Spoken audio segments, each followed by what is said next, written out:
मेरे स्टारडम में अगर मैं योगदान देना चाहूंगी तो मैं फिर पवन जी को ही देना चाहूंगी।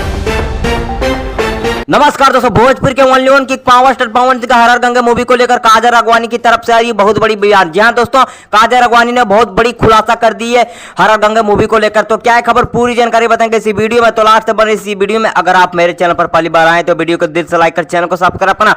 जी हाँ दोस्तों, अगर आप वीडियो को दिल से लाइक कर चैनल को सब्सक्राइब करते साथ इस वीडियो को दूर दूर तक शेयर कर देना अपने दोस्तों में। जहाँ दोस्तों काजल राघवानी की तरफ से आ रही बहुत बड़ी खबर। उन्होंने कहा कि पावर स्टार पवन सिंह जैसा इस मूवी में काम करने जितने भी सारे काम किए उनको छोड़कर मेरे को भी रखा रहा था इस काम में, और हर हर गंगे मूवी एकदम ब्लॉकबस्टर हिट रहेगा और मेरे को नहीं रखा, उसी को पछतावा देते हुए काजल राघवानी ने कहा कि पावर स्टार पवन सिंह बिछड़ गई है हमारे से। और पावर स्टार पवन सिंह ने भी मूवी को लेकर काजल राघवानी ने कहा कि इस मूवी में मैं काम करती तो और भी अच्छा रहता, और उन्हीं को लेकर काजल राघवानी की टीम भी पूरी एकदम दुखी है। और हमारे पावर स्टार पवन सिंह जो काजल राघवानी को छोड़ दी थी और काजल राघवानी अभी पछता रही है, और उसी मूवी को लेकर जो कि इतने बड़े हर हर गंगे मूवी में काम करती तो मैं यहाँ से वहाँ पहुँच जाती। तो आप लोग को क्या मानना नीचे कमेंट में बताओ। बाकी मैं भी लूँगा आप लोग से नए वीडियो में। तब तक जय हिंद, जय भोजपुरी।